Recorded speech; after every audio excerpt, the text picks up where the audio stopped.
Hello दोस्तों, इस video में हम स्टडी करने जा रहे हैं Microsoft certified azure solution architect expert certification के बारे में, जिसका कोड है AZ305।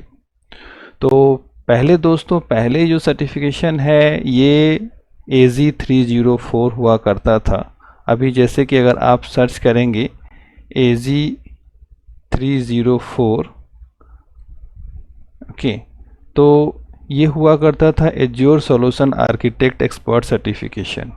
ओके, और अगर इसके साथ आप अगर कंपेयर करें AZ305 का, तो आप देख सकते हैं कि माइक्रोसॉफ्ट ने AZ304 एग्ज़ाम जो है वो रिटायर कर दिया है और उसके जगह पे AZ305 जो है एग्ज़ाम लॉन्च किया है।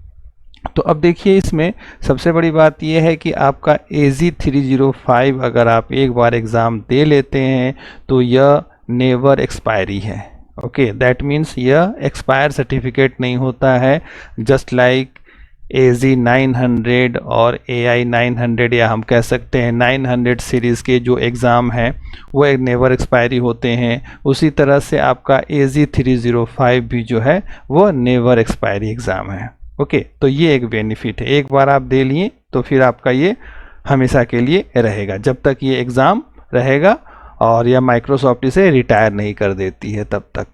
ओके दोस्तों, तो आइए देखते हैं कि आखिर AZ305 में हमें पढ़ना क्या है। देखिए, अगर आप इसका लर्निंग पाथ देखेंगे, मेनली इसका जो एग्ज़ाम देखेंगे, वो एग्ज़ाम आपका designing Microsoft azure infrastructure solution है। ओके, इसमें आप देख सकते हैं कि आपका एग्ज़ाम AZ305 डिज़ाइनिंग ये आ रहा है और इसका जो है 165 USD है, जस्ट लाइक AZ204 की तरह, और इंडियन करेंसी में अगर देखें तो 4865 INR इसका प्राइस है। ओके, ये तो एग्ज़ाम शेड्यूल करने की बात होगी कि एग्ज़ाम हमें शेड्यूल करेंगे तो कितनी कॉस्टिंग लगेगी। इसके अलावा इसमें हमें क्या पढ़ना है ये देखने के लिए अभी हम आगे चलते हैं, साथ ही साथ इसको कंपेयर भी कर लें यहाँ पर कि जो हमारा सर्टिफिकेशन है Microsoft certified azure solution architect expert का, जो इसके बाद मिलेगा, ठीक है, इसमें भी आप देखेंगे तो वही सारी चीज़ें हैं। ठीक है, तो ये आपका सर्टिफिकेट है, ठीक है, माइक्रोसॉफ्ट सर्टिफाइड एक्सपर्ट, और ये है एग्ज़ाम। तो इसीलिए कंफ्यूज मत कीजिएगा, एग्ज़ाम का नाम ये है, बट ये एग्ज़ाम आप क्वालिफाई करते हैं तो आपको सर्टिफिकेशन जो है माइक्रोसॉफ्ट सर्टिफाइड एक्सपर्ट का मिलता है, सॉल्यूशन आर्किटेक्ट एक्सपर्ट का। ओके, तो देखिए, हम कहें तो ये अब एक्सपर्ट लेवल का सर्टिफिकेशन है, तो इसके लिए आपको जो है काफ़ी डीप नॉलेज की ज़रूरत होती है, और हर एक चीज़ में, मतलब कि सॉल्यूशन आर्किटेक्ट है तो उसको नेटवर्क से लेकर स्टोरेज से लेकर के पाइपलाइन तक, मतलब सब कुछ का उसे नॉलेज होना चाहिए। ओके, ऐसा नहीं कि बहुत डेप्थ, इंटायर डेप्थ, बट उसका ओवरऑल आर्किटेक्चर उसे आना चाहिए, ताकि जब वो सॉल्यूशन बनाए तो वो उसे सही करेक्ट बना सके, और कहाँ पे क्या रिसोर्स यूज़ होगा, कितना यूज़ होगा, वो आइडेंटिफाई कर सके। ओके, तो हम कह सकते हैं कि किसी भी प्रोजेक्ट का जो सक्सेस है वो डिपेंड करता है सॉल्यूशन आर्किटेक्ट पे।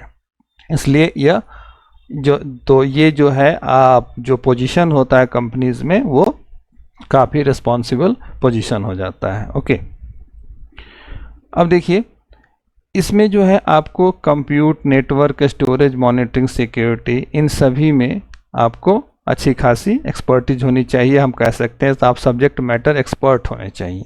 ओके, और जब आप ये कर लेते हैं तो आप जितने भी अदर होंगे, अब ये तो नहीं है कि आप हर एक सेक्टर में जाके आप नेटवर्किंग भी कर रहे हैं, स्टोरेज भी कॉन्फ़िगर कर रहे हैं, सिक्योरिटी भी देख रहे हैं, आप सब कुछ नहीं करेंगे, आप नहीं करेंगे, आपके अंदर जो टीम है वो करेगी। तो उस टीम में डेवलपर हो सकते हैं, एडमिनिस्ट्रेटर हो सकते हैं, सिक्योरिटी इंजीनियर है, डेटा इंजीनियर है, तो ये सभी डिफरेंट प्रोफाइल के लोग हैं, और ये सभी डिफरेंट वर्क परफॉर्म करेंगे। ओके, तो जब ये डिफरेंट वर्क परफॉर्म करेंगे तो इन सभी को आप असिस्ट कर सकते हैं। ओके, तो इस तरह से हमने देखा कि हम एक तरह से ये जब हम कर लेते हैं तो हमारा एक्सपीरियंस एज्योर का एडमिनिस्ट्रेशन में, चाहे डेवलपमेंट में, चाहे डेवऑप्स प्रोसेस में, इन सभी चीज़ों में आ जाता है। सो ये हो गया। और बाकी इसका प्रिपरेशन अगर करना है तो प्रिपरेशन करने के लिए माइक्रोसॉफ्ट में लर्निंग पाथ दिया हुआ है, उसको हम कवर कर सकते हैं। तो इसमें क्या क्या चीज़ें पढ़नी होती है, तो सबसे पहले तो है कि एज्योर आर्किटेक्ट डिज़ाइन का प्रीरिक्विजिट्स क्या है वो हमें स्टडी करना है। अगर इसको मैं अगर क्लिक करूं प्रीरिक्विजिट्स को एक नए टैब पे, तो अब देखिए इसमें एज्योर अकाउंट, फिर सैंडबॉक्स, फिर physical infrastructure, azure management infrastructure, create azure resources, basic से लेकर शुरू किया है। Computer network services, storage services, identity, cloud adoption हो गया, फ्रेमवर्क, और वेल आर्किटेक्चर फ्रेमवर्क। तो ये सभी डिफरेंट फ्रेमवर्क के बारे में इसमें दिया है।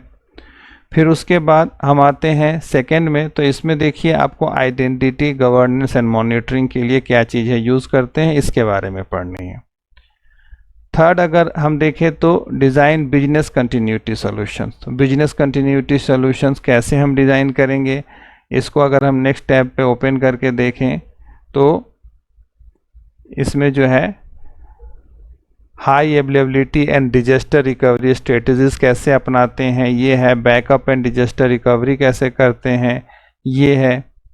इसके बाद हम अगर फिर देखें आगे तो डेटा स्टोरेज सॉल्यूशन क्या है, कैसे हम डेटा स्टोर करते हैं, इसके बारे में स्टडी करना है। फिर उसके बाद में है डिज़ाइन इंफ्रास्ट्रक्चर सॉल्यूशन कैसे डिज़ाइन करना है, इसके बारे में स्टडी करना है। फिर उसके बाद में build great solution with the Microsoft azure well architecture framework. अब यहाँ पर आपके पास 6 मॉड्यूल्स हैं जिसमें कि आपको कैसे आर्किटेक्चर डिज़ाइन करना है इसके बारे में बताया जा रहा है। और लास्ट में एक चैप्टर आपके पास है create cloud adoption with the Microsoft cloud adoption framework for azure. इसमें भी 7 यूनिट्स हैं जिसमें कि आपको माइक्रोसॉफ्ट क्लाउड एडॉप्शन फ्रेमवर्क के बारे में बताया गया है। ओके, तो ये आपका एक्सपर्ट लेवल का सर्टिफिकेशन है और इसमें इन सभी चीज़ों के बारे में थोड़ी सी डीप अंडरस्टैंडिंग होनी चाहिए। इसमें सिनेरियो बेस्ड क्वेश्चंस होंगे, प्लस में आपके पास ये कह सकते हैं कि कुछ आर्किटेक्चर का है तो आर्किटेक्ट लेवल के क्वेश्चंस होंगे। इसलिए इसकी प्रॉपर प्लानिंग और प्रॉपर प्रिपरेशन की ज़रूरत है दोस्तों। तो इसे अच्छे से प्रिपेयर कीजिए और उसके बाद जो है आप इस एग्ज़ाम को क्वालिफाई कर सकते हैं। ओके दोस्तों, तो इस वीडियो के लिए इतना ही। बेस्ट ऑफ लक अगर आप इस एग्ज़ाम को अटेम्प्ट करने जा रहे हैं या प्रिपरेशन करने जा रहे हैं। Happy learning. Thank you.